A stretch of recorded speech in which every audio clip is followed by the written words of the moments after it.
Boa noite. Vamos continuar nossa aula da letra Shin e hoje nós estamos no valor dela. Valor da letra Shin. Está escrito na lousa, Shin vale 300. Agora, nós falamos o seguinte, que o Aleph Beit está dividido em unidades, dezenas e centenas. São 22 letras do alfabeto. De 1 a 9 unidades, de 10 a 90 dezenas e de 100 a 400 centenas. Aí dá 22 letras. As unidades estão ligadas com as dezenas, estão ligadas com as centenas. Em outras palavras, você tem 1, 10, 100 estão ligados. 2, 20, 200 estão ligados. 3, 30, 300 estão ligados. E assim sucessivamente. Só para não ficar devendo, e já falando isso numa das primeiras aulas que é impossível, nem era gravado na época, existe uma contagem, normalmente não é realizada desta maneira, mas só para vocês saberem que existem diversos tipos de como você dá valor a uma letra. A gente está estudando, obviamente, a mais simples. Vocês sabem que no alfabeto, em hebraico, você tem as 22 letras, e depois você tem as 5 letras finais. É a própria letra, né? Mas só que a letra Raf, quando se escreve no fim, ela escreve diferente. A letra Mem, quando se escreve no fim, se escreve diferente. A letra Nun, quando se escreve no fim, se escreve diferente. A letra Tzadik e Pei, né? Então são as letras que normalmente se escreve, chamadas de Matzepach, Mem, Nun, Tzadik, Pei, Raf. Então essas letras, são 5 letras, que elas são escritas de uma maneira diferente. Tem uma contagem que diz, depois quando fecha a última letrinha escrita aqui na lousa, que é o Taf, que é 400, quando fecha ela, a gente começa a colocar então as letras finais na ordem que estão descritas. Então a primeira letra final que a gente tem no alfabeto é a letra Raf, Raf final. Então o Raf valeria 500. Você entende como é que vai? Entendeu? Depois você tem a letra Mem, então a letra Mem valeria 600. Depois você tem a letra Nun final, valeria 700. Depois você tem a letra Pei final valeria 800, depois você tem a letra Tzadik final valeria 900. Aí depois de 900, o que volta? Aleph. Aleph em hebraico é 1 e Aleph são as letras de Elef, 1000. Volta o ciclo. Então, só para lembrar, isso faz muito tempo, ninguém, acho que vocês estavam, talvez os primeiros, estavam nessa daqui, quando a gente já falou sobre isso. Mas na verdade é bem no início. No início ele traz uma tabela, mas isso não faz diferença agora. Mas por que eu digo isso? Eu digo que é um ciclo. Ou seja, na prática, quando nós fazemos Gematria hoje em dia, quando nós fazemos o valor numérico de uma palavra, nós usamos o final com o valor da própria, que não é final. Então, Nun para nós sempre é 50. Não vai fazer diferença, a gente não usa o Nun como 600, 700, não usa assim. Mas existem momentos que você pode, existem interpretações que podem ser feitas desta maneira. A gematria não é reduzicionista, você não reduz para um número só. Você acaba somando a totalidade do número. Você acaba somando, mas você tem soma pequena, soma grande, você tem mudança das letras, você pode alterar elas com as letras finais, Atbash, Bargat, você tem diversos tipos de gematria. Quando a gente fala Gematria como um todo, é o valor numérico daquela letra, e você soma as letras e você vai ter um total dela. Bom, esse total da letra, você tem elas, um número de unidades, você tem você tem duas letras, Aleph e Beit, por exemplo, Pai é 3, tá certo? Aleph e Beit, o Aleph vale 1, Beit vale 2, então dá um total de 3. Você tem uma palavra maior, então você vai chegar a um número de dezena, ou você vai chegar a centenas, ou até milhares, enfim. Mas existe sim o conceito de você depois somar as unidades e chegar a um número pequeno. E o que esse número pequeno representa? Então, isto existe. Eu vou falar uma coisa que é a nossa opinião, assim, de uma maneira geral, é a minha opinião, cada um segue uma maneira. Nós não nos é permitido, entre aspas, assim diz o Rebbe, num determinado local, de ficar fazendo essas numerologias e interpretar de sua maneira, além da que os sábios já interpretam. Os sábios interpretaram? Segue, porque isso é válido. Porque senão você vai ficar louco. Eu posso pegar o nome de vocês e falar uma numerologia, vou interpretar da minha maneira. Agora, dizer que isto é real é uma brincadeira. Tem que tomar cuidado que não é brincadeira. A gente não tem que simplesmente pegar, deu, bateu, olha isso, tá. Tem que tomar cuidado com as palavras que você fala, porque não é tudo que você chega à sua conclusão que de fato é. E isso vicia. Você começa a fazer, olha só, começa a brincar, tem tudo a ver, tem tudo. Não, calma. Está escrito nos livros que tem tudo a ver, porque senão você pode interpretar e você pode, sabe, tomar decisões que não são corretas, baseadas. É perigoso. Uma gimatria não é tão correta assim. É bom saber que gimatria não é um brinquedo que nos foi dado numerologia para poder zoar, brincar e tal. Ah, que legal, dá.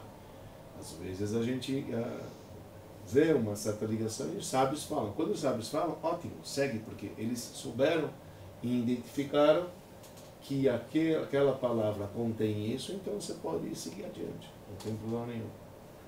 Mas quando do contrário, não. Eu só queria mostrar aqui a tabela, você está vendo de Aleph até Tzar, e depois tem Elef, tem um ciclo.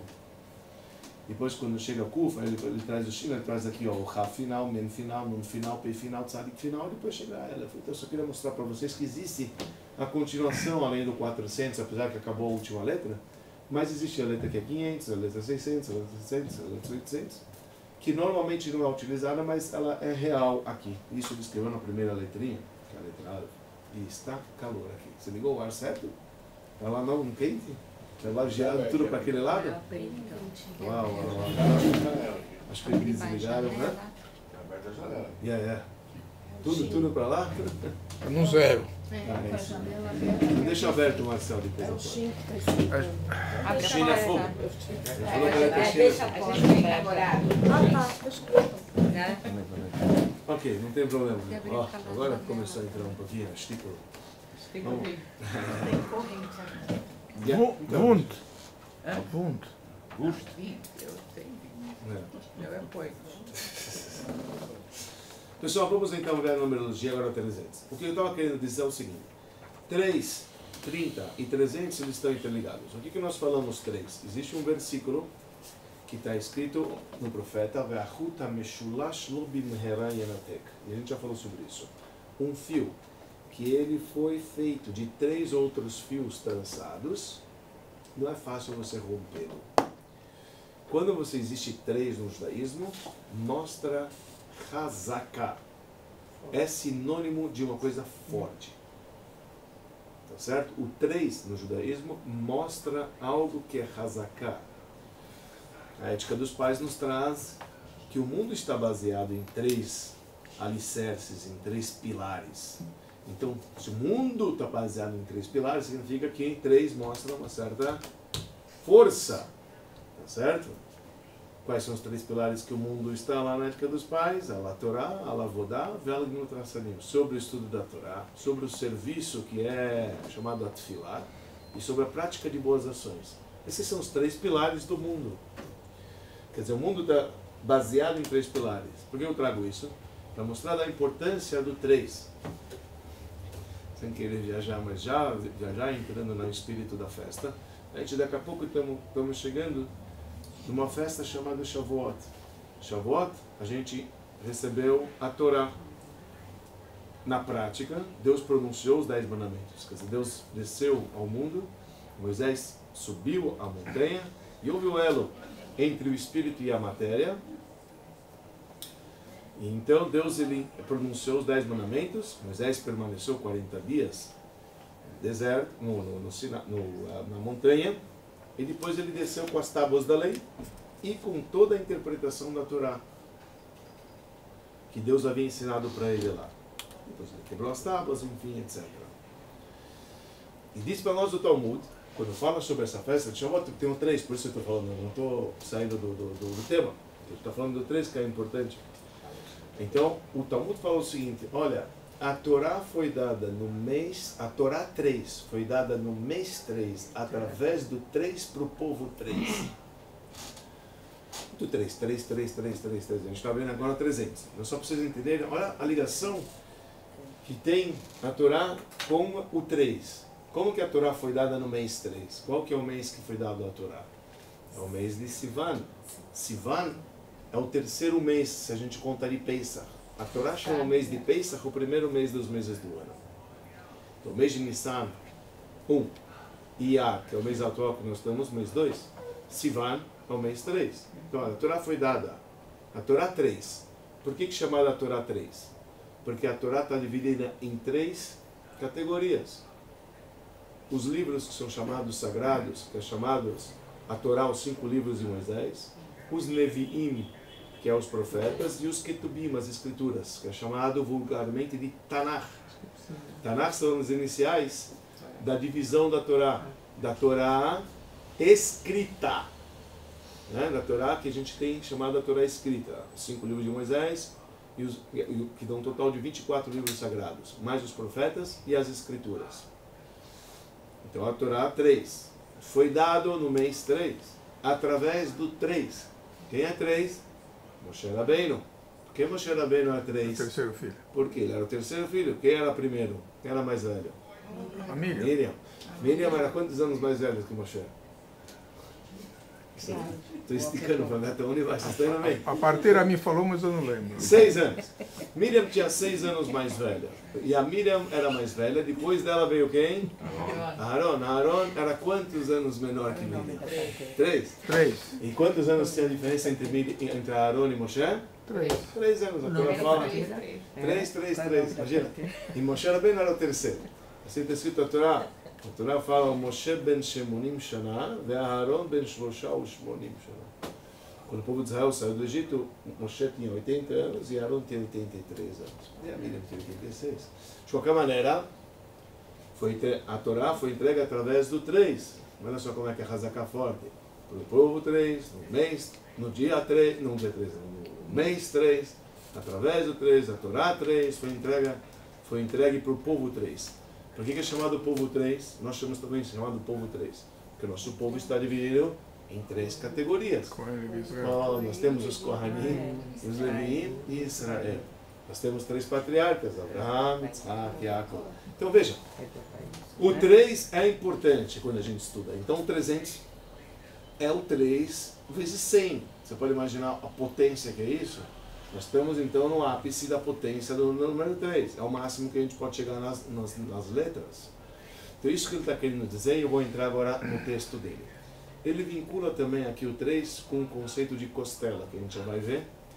Que a costela, então você tem os 2 lados da costela, você tem um terceiro que une esses 2 lados da costela, então mostra uma coisa que é fixa. Aliás, vamos chegar no livro, a gente já vai entender que a figura do Shin também nos remete a esta figura, principalmente a dos Faradim, depois eu vou dizer na lousa. Né? 3 Vav? 3 Vav, exatamente. 3 Vav, então, porque o Vav é a costela. Porque o Vav é o Ribur. A gente vai ver, Vav é aquela que une. Vamos ver o texto, você já vai entender. E o dente? Shavuot começa com a letra Shin. E o dente? Hã? E o dente? Dente também? Dente já foi. O dente? A aula do dente já foi. Agora a gente vai ver. Macarrão é dente. É. Aí. Entendeu? O Shen já foi. Então vamos lá. Eu abri, já perdi. Não, aqui. Valor numérico da palavra Shin dá 300, número que nos traz é uma união de 3 costelas que criam uma certa integridade. Como está descrito no versículo, Ve'achut ha'meshulash, e o fio trançado de 3 outros fios, Lo bimhera yenatek, não rapidinho ele vai ser rompido. Quem diz esse versículo? O rei Salomão, em Eclesiastes. Ele traz esse versículo no capítulo 4, 12. Então ele diz, Ve'achut ha'meshulash, e o fio que ele é feito de 3, Lo bimhera yenatek, não é fácil você rompê-lo. Então ele diz assim, que enquanto você tem o número 3, então 3 é a unidade, é como cada costela está na sua unidade.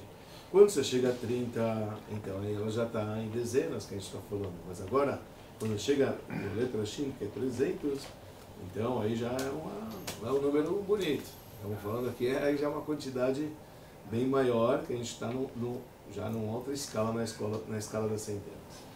E essa união que ele traz, que a pessoa ela pode chegar, né, no máximo de 3, que seriam 300, é quando essas três, vamos chamar assim, costelas, esses três ossos, eles estão bem fortes, interligados, quer dizer, está no nível de 300, então mostra uma certa integridade.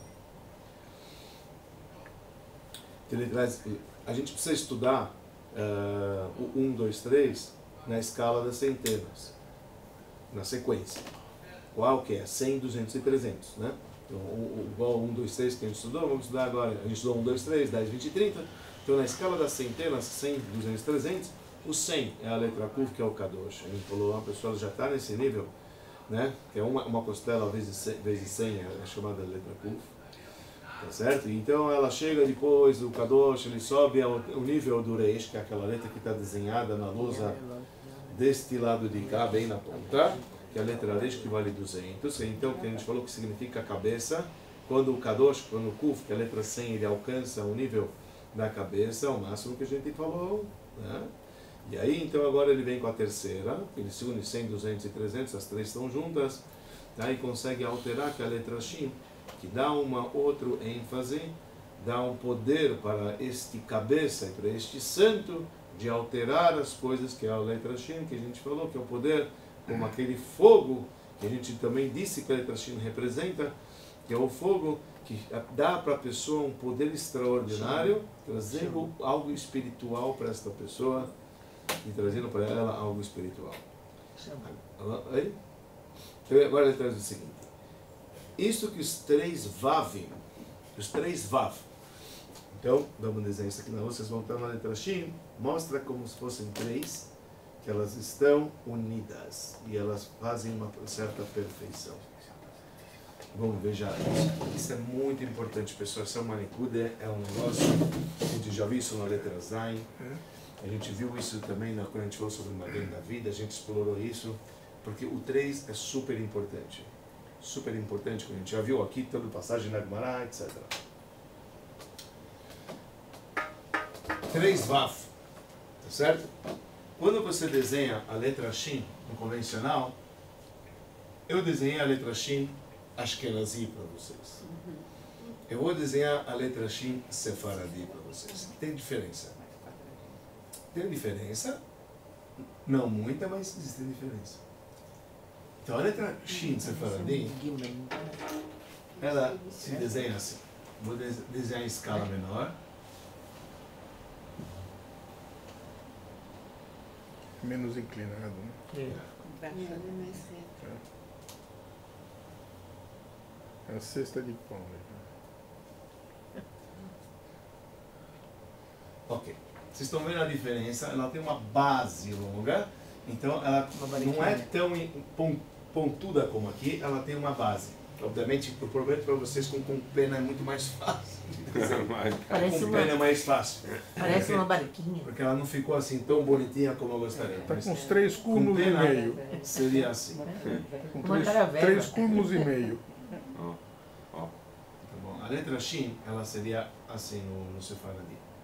Agora, É você quase desculpa, reta. Rabino, no seu quase Torá é diferente? Sim. Na Mezuzá, Sefer Torá, se os Sfaradim vão fazer assim. Não vão fazer assim. Por que isso tem que mudar? Vamos fazer assim. Esse era o costume deles, esse era o costume de velhos, eles faziam assim. Entendeu? Uma das letras que é mais, sabe, por curiosidade, a letra Het, muitos Sefaradim, quer dizer, tem, mas Sefaradim tem Sefaradim que fazem a letra Het assim. Como vocês conhecem.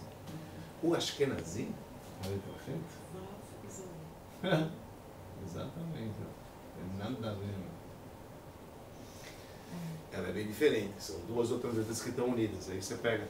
E assim você tem essas diferenças entre Ashkenazi e Sefaradi de algumas letras. Como um todo, toda letra do Sefaradi, que são essas letras que tem as três cabecinhas, ela tem a base mais larga e mais apoiada do que aqui. Aqui só passou um ponto. Aqui também está inclinada, ela tem uma leve inclinação, não é que ela está retinha, não se faz ela assim, tá certo? Não é isso que a gente está desenhando, ó. Não é isso que eu estou fazendo. Isso não é Shin, pode ser Shin em letra de forma, tá certo? Mas se você coloca este desenho, e se você vira esse desenho, então você tem o desenho de costela mesmo. Só uma costela. Isso que ele está querendo dizer, o desenho da costela, entendeu? Ele está dizendo que a letra Shin te dá este desenho de 3 costelas que elas estão unidas, que elas estão criando um certo elo. Deu para entender esse lado de costela, o que ele está querendo dizer, que elas estão unidas. Por isso ele fala a letra Vav do Shin. Vav do Shin significa o seguinte, a cabeça delas, né, elas são 3 Vav que elas estão unidas. Ótimo, elas estão unidas na costela, no tronco, como é que chama isso? Parte central da costela. Aqui, o externo? Do externo. Externo? Externo. Tá aí essa palavra. Externo. Quer dizer, elas estão ligadas. Externo. Externo. É um curso. Então, como a costela está ligada no externo. Então, isso que ele está querendo dizer. Exatamente, vamos ler então isso de novo. Então, os 3 vavim da letra, elas se unem no Shin e parecem como 3 costelas que elas estão separadas, que se unem e criam uma certa integridade. Quem são esses 3? Quem são esses 3? Quem? Raimundo não é. Ai, não é Raimundo, não. Kutchabrihu, quem é os 3 que se unem? Então você tem Deus, a Torá e o povo de Israel. Não estou falando que é exatamente essa ordem, mas são 3 pontos. Existe o seguinte que a gente diz, que o elo que tem entre Deus e o povo de Israel é como se fosse um triângulo. Então você tem Deus, você tem o povo de Israel e você tem a Torá.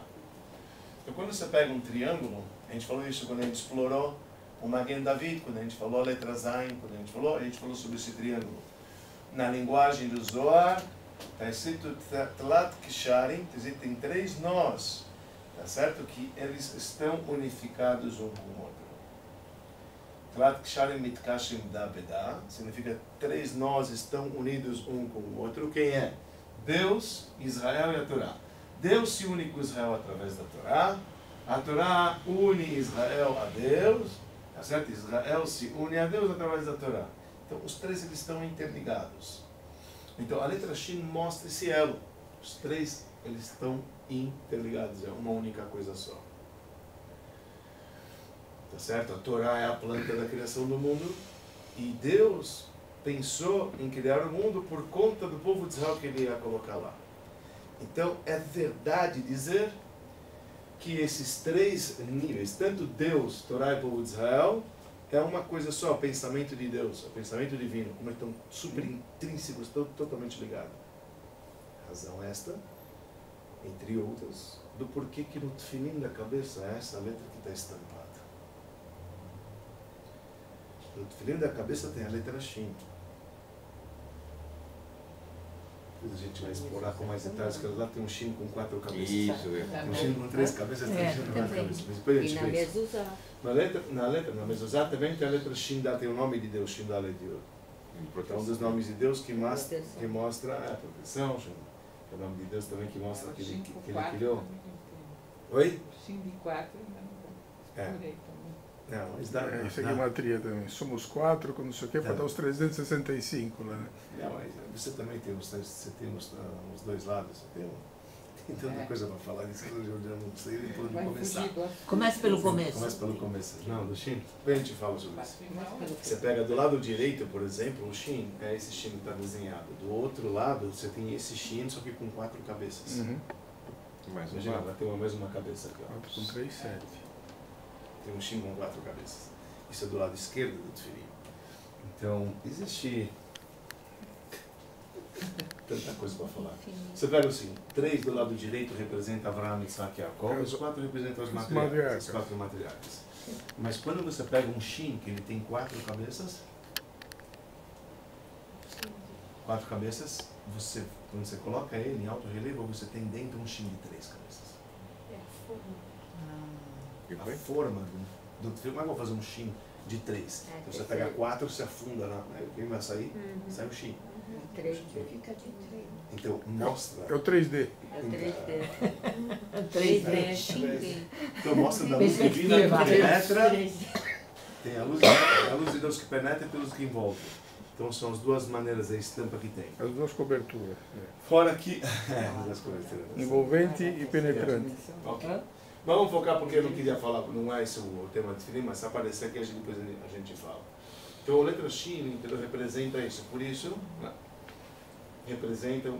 Por que eu quis mencionar, não sei se vocês repararam, aqui é delicado isso que eu mencionei, que este elo que ocorre no pensamento de Deus, que eu estou falando. Imagina, Deus antes de criar o mundo, ele queria criar o povo de Israel e por conta disso ele criou o mundo. Então, e a Torá? A Torá é a planta da criação do mundo, né? Está escrito, Istakal Beorai, então para a alma de Josué. Deus olhou a Torá e criou o mundo. Quer dizer, como se fosse a planta. A Torá era a planta do mundo, Deus criou o mundo através da planta. Então, mas quem tem uma discussão inteira? Quem antecipou para Deus a sua cabeça? A Torá ou o povo de Israel? Uma discussão isso, a mística. Será que a Torá veio primeiro? A Torá é o conhecimento divino. O povo de Israel, o povo que quem subiu a cabeça de Deus anteriormente? O conhecimento dele, que é a Torá, ou o povo de Israel? Então a gente chega à conclusão que o povo de Israel, o povo de Israel até subiu ao pensamento de Deus anteriormente. Não vou entrar em todos os detalhes disso, mas, como o tefilin da cabeça, isso está 300, e representa cada poder do intelecto. Porque na cabeça nós temos 3 poderes, Chokhmah, Binah e Dat. E cada um desses lados mostra como eles estão interligados, Chokhmah, Binah e Dat. Então, lembram que 3 não é... 3 é forte. É um número forte. E na geometria, 3 pontos determinam um plano. É a única forma de você ter um plano através de 3 pontos. O quarto aqui só quer ficar bambo, mas com 3 ele fica certinho. Ó, por quê? Porque o mundo foi criado em 3 alicerces. Então, veja a importância desse número 3. E aqui não tem como a gente também abrir mão ficar de uma coisa, não tem. Tá? E por isso que isso aqui é firme e forte, ninguém rompe isso. Sabe, Torá, povo de Israel e judeu, é uma coisa só, não tem. Você está mexendo com eles, está mexendo com a pupila de Deus, está mexendo com... É uma coisa só. É intrínseco, o bagulho aqui é forte, no bom sentido da palavra. 3 é Hazaká. Aqui 300, a gente está falando do Shin. 300, imagina quantas vezes 3 que você tem esse poder, né, de conexão. Mas, vamos continuar o texto do livro, vamos ver ele falar nas coisas. Então ele traz o seguinte, que isto é um nível de Kutchabrihu. Kutchabrihu significa Kadosh Baruch Hu, bendito seja ele, ou seja Deus, tá certo? Que isso está indicado, olha que lindo que ele fala. Ai. Lembrou de alguma coisa? Não, ele traz aqui, ele traz assim, O Ramiro ainda se surpreende. Eu me surpreendo, sim. Está escrito o seguinte, olha só. Kutchabrihu significa Hakadosh Baruch Hu. Então, na linguagem do Zohar, você vai escrever, você escreve assim, ó. Kudeshaberihu. Kudesha. Kudeshaberihu, Kadosh. Kadosh Baruch Hu. Kadosh Baruch Hu. Estou escrevendo rapidinho para não perder tempo. Está escrito Oraita vekutchabrihu e Israel kulachat. Significa que Deus, a Torá, Deus e a Torá e o povo de Israel são uma única coisa só. Kutchabrihu, vamos colocar Oraita aqui, ó. Oraita. Oraita significa Torá e Israel, o povo de Israel, ok? O que ele está dizendo? Ele fala uma coisa interessante aqui. Ele indica assim. Cada uma desses 3 aqui, o que a gente falou? Mostra que agora a gente está no 300. No 300 é a união de 1, 2 e 3, tá certo? Passei pelo primeiro Shlaf, que é 100. Passei pelo segundo, que é 200, que o primeiro é o Kadosh, que é 2. Kutchabrihu, Kadosh. Depois você tem o nível de Oraita, Torá, 200. 3. E depois você tem Israel, 300. Pescou o que ele está querendo dizer? Que na própria frase que o Zohar fala, Kutchabrihu, Deus, Oraita, a letra Reis da Torá vale 200. Tá certo? E Israel, você tem a letra 300. Então ele fala, olha como eles são uma única coisa só. Kuf, Reish, Shin, tá certo? As letras Kuf, Reish e Shin mostra algo forte, algo duro, tá? É algo realmente que não se rompe fácil. Querendo ou não, até em hebraico fica interessante, porque as letras que formam a palavra Kei, Kuf, Reishin, da palavra Keresh. Keresh significa uma tora rígida e forte. A tora do tabernáculo era chamada Krashim, lá mexicana. Keresh é um puff, então um pedaço ainda não tem. Quando você vai quebrar isso aqui, você não quebra um Keresh. Keresh é uma tora forte, então mostra força. o que é interessante, o que está querendo dizer aqui o livro, que o Kuf seria uma analogia a Deus Akut Shabricho, o Reish seria a Oraita, que está escrito Oraita, que é a Torá, que também tem a letra Reish, tá certo? E a Israel, a letra Shin, então estaria no nome Israel, você estaria... Então isso que ele está querendo dizer, que cada um desses... Então por isso eu coloquei, olha só, Ashgaha Pratit, foi providência divina, eu coloquei assim por causa da linguagem. Deus, então seria então como se fosse o primeiro Vav, que representaria a letra Kuf. A Torá, aqui, a Torá, seria o segundo Vav, representaria o Reish. Tá certo? E o Shin como um todo, né, que seria esse daqui, né, então representaria o povo de Israel. E aí você teria, então, o 300. Como está dizendo que o 300 é composto de 100, 200 e a própria letra 300. Então isso que ele traz aqui no livro, por isso ele traz aqui Kut Shabricho, ele é a letra Kuf, Oraita ele traz a letra Reish, Israel ele traz a letra Shin. Quem escreve essa coisa maravilhosa, que eu passei despercebido agora que eu estou vendo, isso o Zohar escreve para Parashat Haremot, só podia ser. Então o Zohar, Rabbi Shimon Bar Yochai, ele escreve estas palavras, como que na letra Shin a gente vê esta união desses três, quer dizer, tanto de Deus, a Torá e o povo de Israel. Então, essa integridade que a gente vê no número 300, ela separa os seres humanos, uma pessoa que se destaca de uma pessoa íntegra. Por isso, o número 300, ele consta. Você sabe onde consta a primeira vez o número 300 na Torá? Isso aqui é uma coisa curiosa, né? Isso aqui é o que ele está querendo dizer, que ele separa aquele que é íntegro dos não íntegros. Onde houve uma separação dos íntegros dos não íntegros na primeira cena, que o que te remete à história da nossa Sagrada Torá? As águas? Oi? As águas? Ó, que águas? De cima. As águas de... Ó, você está falando da criação das águas? Deus separou as águas, ok. Mas lá as águas, não que as águas de cima eram ruins, as águas de baixo não eram boas. Não era? Onde que teve uma certa... Primeira cena da Torá que a gente encontra que as pessoas ficaram, que existiam ruins e Deus precisou separar os bons dos ruins. Antes da passagem do Egito ainda. Antes de Sodoma, antes de Abraão ainda. Antes. Teve um momento que Deus ele salva uma família e deu o resto do mundo para Noa. Noa. Na história do Noa, a primeira vez que a gente vê que a humanidade, Deus falou, não dá. Bateu uma área de Hamas, a terra se preencheu de promiscuidade, de roubo, etc., como Rashi traz, relações proibidas. E Deus fala para Noé, faça uma arca, certo? Quanto vai ser a largura da arca? 300. 300 vai ser o comprimento Amá. Amá significa isto.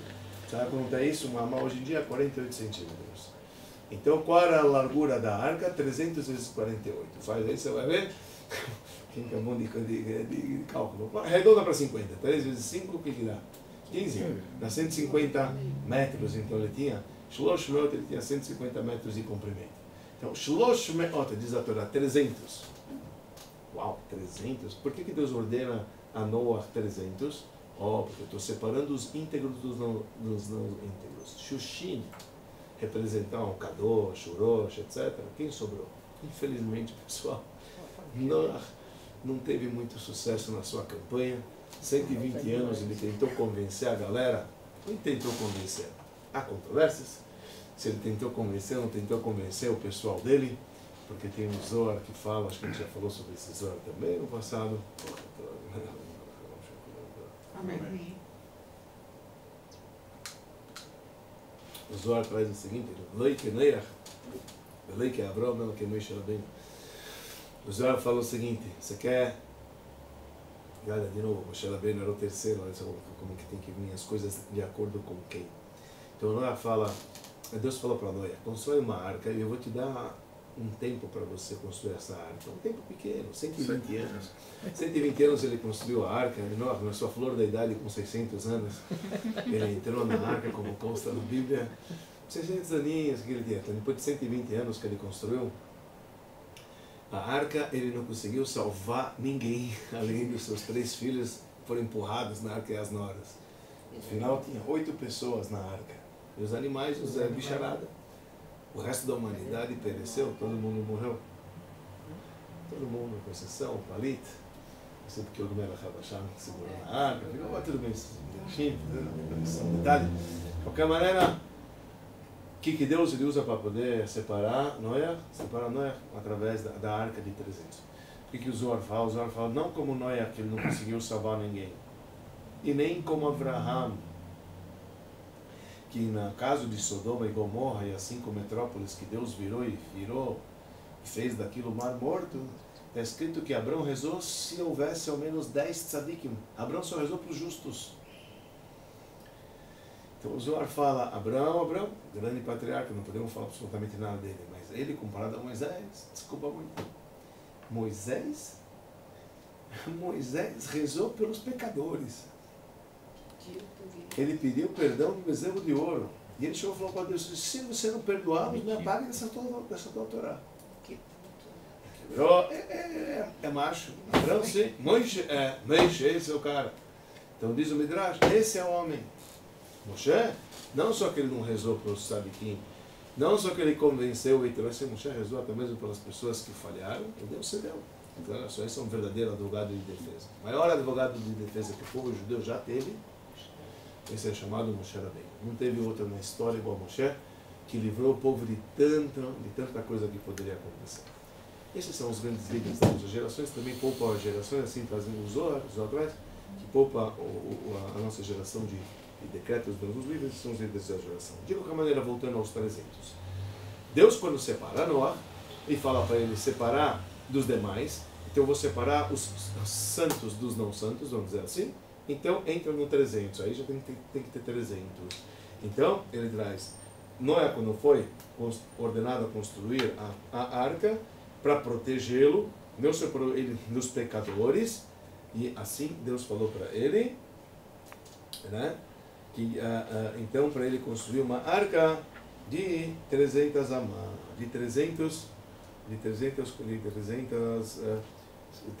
vezes 48 centímetros de comprimento. Então a palavra 300 consta lá, shalosh me'ot ama orech hatava.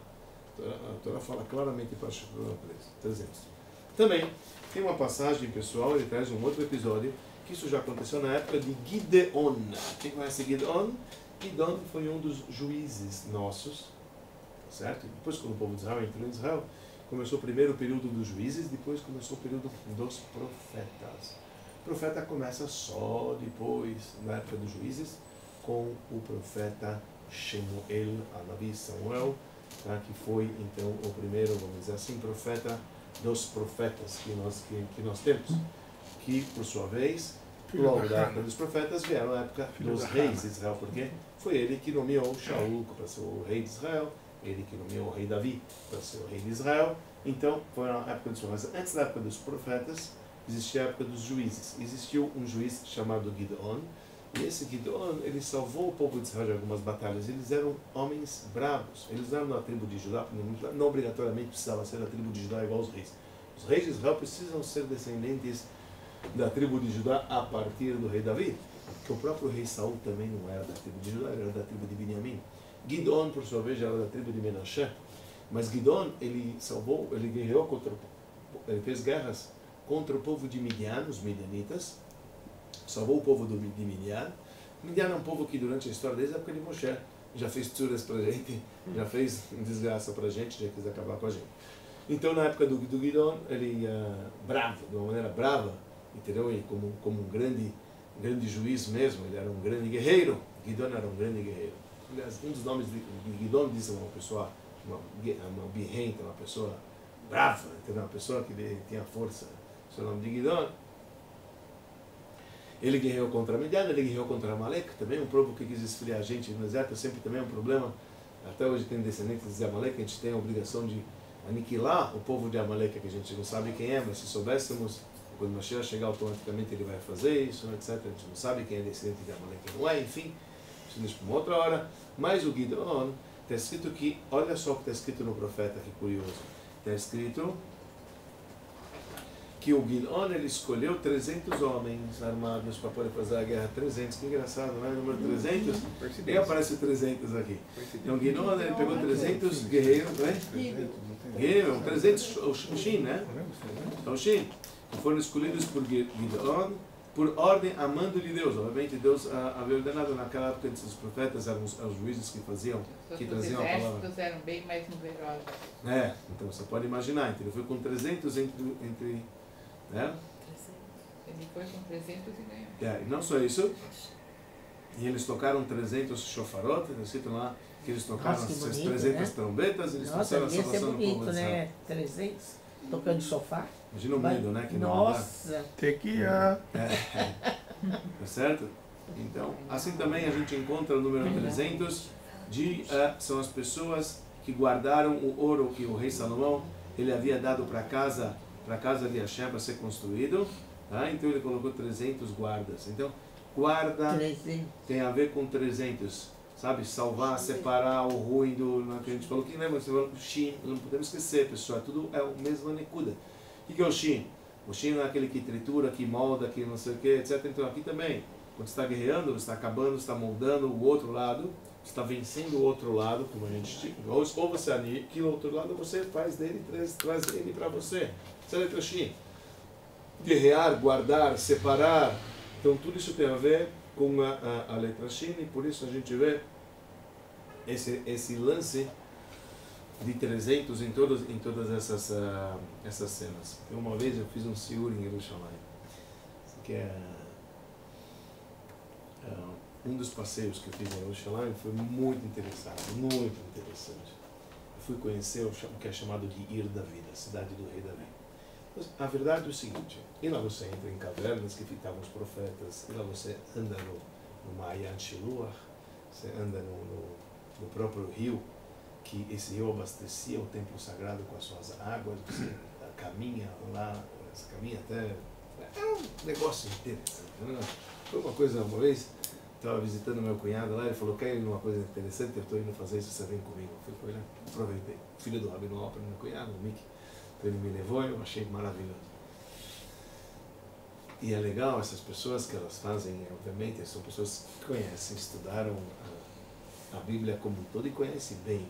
Então eles estão lá, eles só fazem isso, né? Então eles pegam o trecho da Bíblia e falam, olha como está escrito na Bíblia, tem um profeta, não sei o que, está escrito lá, é aqui que você está.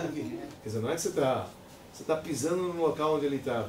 Então ele disse o seguinte, a gente foi num lugar assim, a gente estava numa montanha, o outro lado de uma montanha e de repente tinha um vale no meio. Onde isso? Oi? Onde que é? Jerusalém. Ir David, cidade do rei Davi. Veja, o rei Davi comprou aquele terreno de Aravná e Yevusi. Pertencia a um povo chamado Yevusi, tá? Então Yevusi é um dos 7 povos que viveram na terra de Canaã. Realmente a gente conquistou a terra, na época de Yoshua, etc. Mas alguns viviam lá, descendentes, e ele tinha esse terreno que ficava em Jerusalém. Então, para nós, a Bíblia conta que Davi da Mera comprou de Aravná e toda aquela área e fez a cidade dele a cidade de Davi, inclusive a área do templo sagrado. Quem comprou a área do templo foi o rei Davi. Não sei se tem lá uma mesquita hoje, não sei porquê, mas não sei o que, já virou igreja, já virou mesquita, já virou depois de novo uma igreja, depois de novo mesquita, já teve isso na história. Mas antes disso tinham os 2 templos sagrados. Imaginar que os muçulmanos surgiram apenas no ano 600, estamos falando que começou no ano 600, meu amigo, a gente já tinha 2 templos que já foram destruídos lá. Quer dizer, e depois os próprios católicos depois pegaram aquela área do templo sagrado e fizeram uma igreja. Aí depois os muçulmanos foram e fizeram de novo uma mesquita. E depois de novo teve um momento que aquilo virou igreja. Depois de novo virou uma mesquita e até hoje está lá com a mesquita chamada Domo da Rocha, né, que é aquela com a cúpula de ouro. Né? E junto com a mesquita ela feita chamada El-Aqsa, que é aquela pretinha que está na área do templo. A área que, para nós, conforme a tradição, é proibido o judeu adentrar. A gente não passa o muro, pela lei judaica a gente não deve entrar, porque acreditamos que a santidade ainda continua lá no local do templo.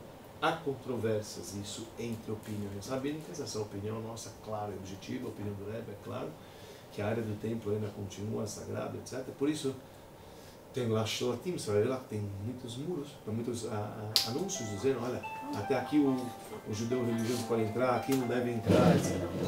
Hoje a gente vive para não entrar por questão de segurança. Você é morto lá se você vai entrar lá também. Tem lá, os próprios guardas não deixam o cara entrar, etc. Para não ficar instigando. Mas bom, enfim, aqui, isso não faz diferença. Naquele passeio que eu estava fazendo, a gente chegou no lugar onde está escrito que o rei Davi ele passou logo depois da batalha, que todos estavam falando de aqui a Melech Davi lá, que vive o rei Davi para toda a eternidade.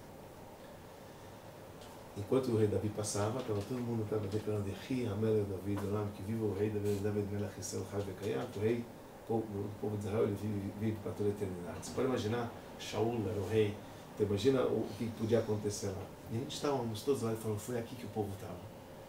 Visualizem o rei Davi indo lá embaixo, e todo o povo aqui nessas montanhas aqui em cima, está todo mundo conclamando igual um estádio. Ele falou, tenta imaginar. Agora, quando eu falar para vocês, grita, Yehi, fala Yehi Amelech, diga que viva o rei, etc. O cara falou, grita, a gente gritou Yehi Amelech. O eco que fez, você está no vale.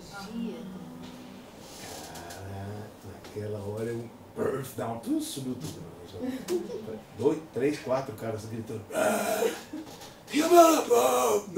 Bateu, voltou e falou, epa! As trombetas. Aqui é bom para ser razão, aqui é bom para ser natural, você escuta, você falou, vai. Imagina todo mundo lá. Imagina, que é isso, naquela hora. Assim, uma experiência realmente bárbara, realmente aquilo arrepiou todos os cabelos. Eu falei, caramba, ele leu, o pessoal, isso que eles cantaram, faz você, pá, opa! Aí você fala, imagina como é que deve ter sido. O Davi passando por lá, você começa a imaginar realmente um negócio, uma coisa fora de série, realmente fora de série, pessoal. É uma coisa extraordinária. Momento mágico. Oi? Momento mágico. Momento extraordinário. Israel, onde você vai, né? Não, porque eu passei num túnel, com 700 metros. Ah. Muito bem. Vamos ver agora a relação da letra Shin. Vamos começar até onde dá. Nós vamos ver a relação da letra Shin com paz e integridade. Ok? Paz e integridade. Está curtindo essa tua letra, né? Ela tem duas. Ela tem duas letras Shin. Tá certo? Nós somos Xoxã? Shastil. Shastil também tem duas. A letra Shin, ela é composta, só para o Marcelo ficar feliz, de 3 dentes. A letra Shin, ela é composta de 3 dentes. Só 3. Não é só 3. Shin é 3. Não, mas mostra de novo. Shen. Lembra que a gente falou que 3 mostra força? Então aqui também não é diferente. A letra Shin, ela mostra 3 dentes para poder mostrar de quanto é necessário, às vezes, você se quebrar para alcançar a paz. Para a paz estar entre vocês. Forte isso. Isso aqui é uma coisa bonita. Porque a paz apenas é alcançada quando cada um dos lados cede e uma parte quebra uma parte da sua vontade para o outro. Cede para o outro. Não tem como alcançar a paz impondo a tua verdade apenas. Isso não é paz, eu vou brigar com você. Você vai ceder, ok, a gente vai chegar a um bom senso. E aí pronto, eu vou ceder isso para você, se sanções vão fechar, ok, tá bom. Por você eu faço, não faria. Conselho meu, isso aqui não está escrito no livro. Mas não pode sempre um ceder e o outro não, aí fica em desequilíbrio. Não pode.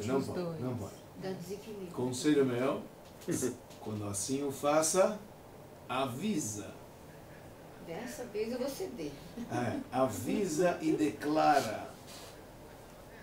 Casais que não têm isto como praxe e fica engolindo, o outro não tem bola de cristal para saber se está cedendo.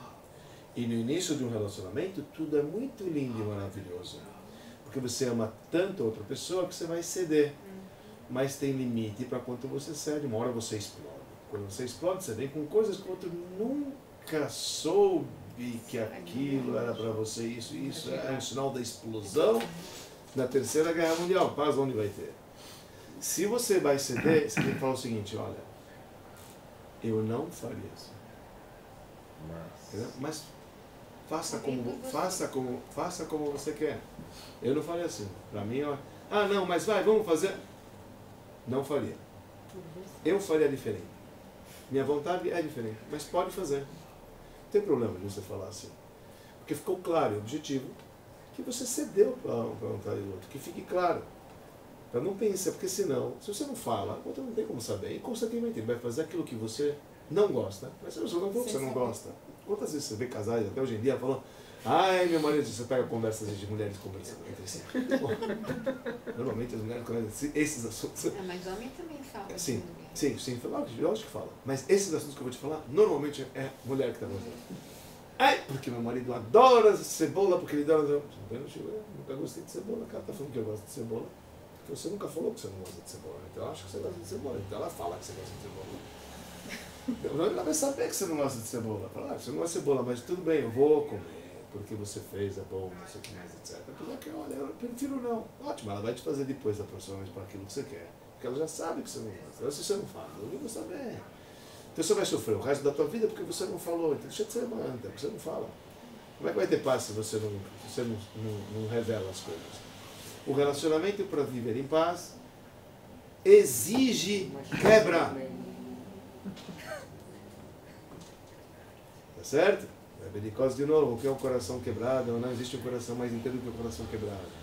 Uma mãe se mata pelo filho. Você acha que ela quer, etc? Não, ela queria estar de boa, mas ela faz isso pelo filho. Por quê? Porque ela ama. Então quando você ama, você cede e você faz aquilo, tudo que você vai fazer por um filho. Também tem que ter limite. Também? Até para amar demais. 100%. Eu concordo 1000%.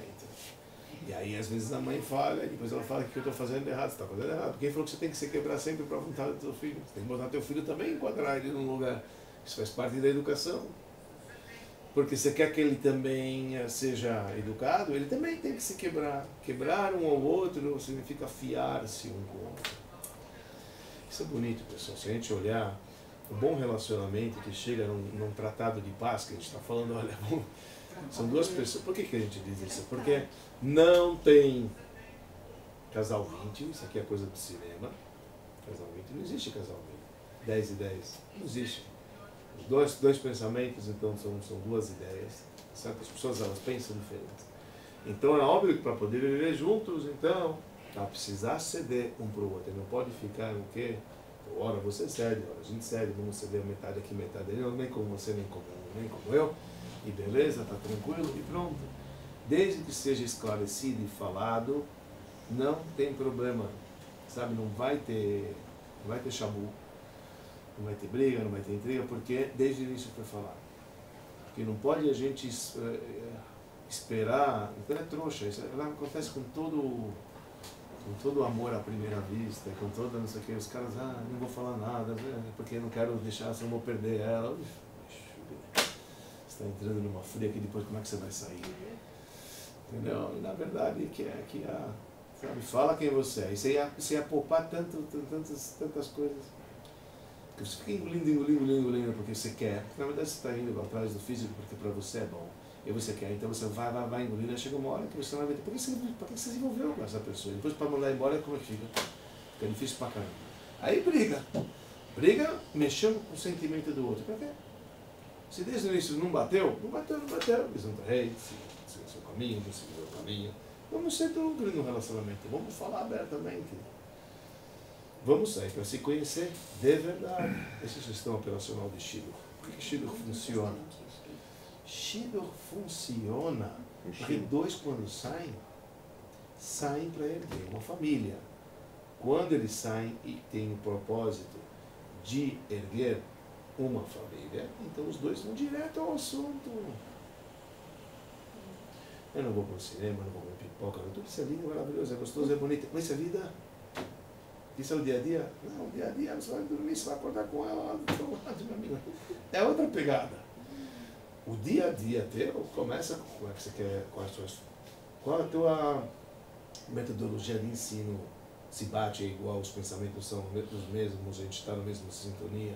Eu lembro uma vez ele usou a expressão assim, a gente não precisa, eu usou a expressão assim, a gente precisa que homem e mulher estejam lendo o mesmo livro, mesmo que não está na mesma página.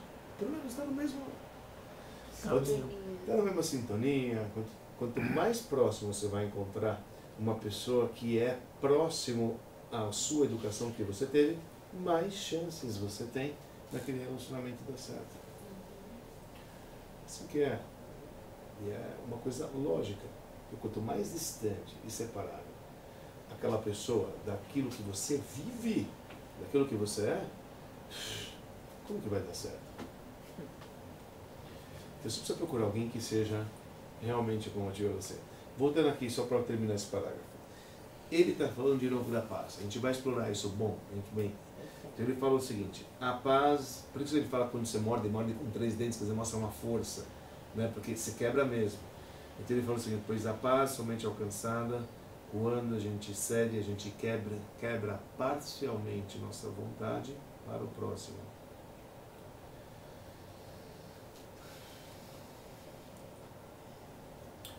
Normalmente, a paz é alcançada entre 2 pessoas que estão discutindo através de um terceiro.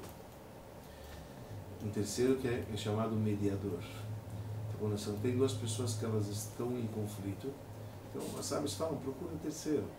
Esse terceiro, que é mais sábio que vocês reverenciam, ele vai fazer a paz entre vocês. Como era o Aharon, o irmão de Moshe, que ele amava a paz e corria atrás da paz. Por isso, eu vou concluir com isto. Por isto, esta é a figura do Shin.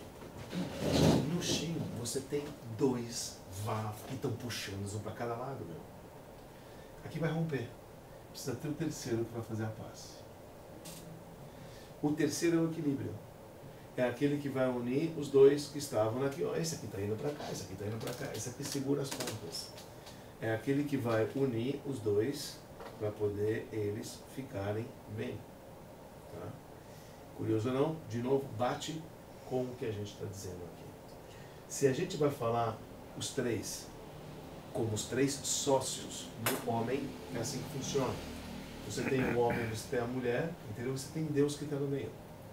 Seria aqui no caso da Torá, que a gente está dizendo, se a gente colocar aqui homem e mulher. Homem e mulher são opostos. Para você unir homem e mulher, que são completamente distintos e separados e pensam completamente diferentes, mas se completam um ao outro, entendeu? É necessário que tenha um terceiro, que é o mediador. E terceiro mediador, isso é chamado de Deus. Por isso uma casa que tem Deus já sai dos princípios que ambos têm que reverenciar. Então já não pode por quê? Porque Deus falou, não pode, não vamos discutir. Ah, não, mas eu quero calabresa. Ah, mas não pode, não pode. Por que não pode? Nem você nem eu podemos, porque Deus determinou. Ah, legal. Então já se sai do princípio relacionamento do casal, que muita coisa nós temos em comum. Porque o nosso mediador que está no meio já impôs tanta coisa. Ótimo. Deus está entre eles, paz reina em casa. Se você tira Deus entre eles, o fogo os consome, né?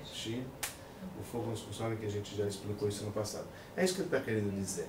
Que o Shin tem uma letra no meio, que esta letra do meio, ele faz a paz entre o lado da direita e entre o lado da esquerda, entre a bondade, entre a severidade, entre o homem e entre a mulher. Não falei assim entre o homem e a mulher, mas a paz precisa ter sempre o terceiro. Então isso é muito, muito, muito importante. E no casamento, o terceiro é achar Deus no relacionamento. Porque no relacionamento você não está dormindo com 3, né? Você é sua esposa, ótimo. Olha que entra Deus aqui. Deus entra com a filosofia de vida. Deus entra com seus mandamentos, com seus conselhos, com essa Torá, com esses ensinamentos. Aí sim, puxa vida, vamos ceder, hoje você cede, etc. Aprenda como falar com o cônjuge. Aprenda como falar com o outro lado da maneira que você tem também o lado feminino, assim como a mulher também tem o lado masculino. A gente precisa saber conversar um com o outro. Quando você sabe conversar, você sabe chegar num bom senso, paz, shalom a Israel, a paz para todo mundo. Essa é uma realidade. Ficamos por aqui. A Gita lá.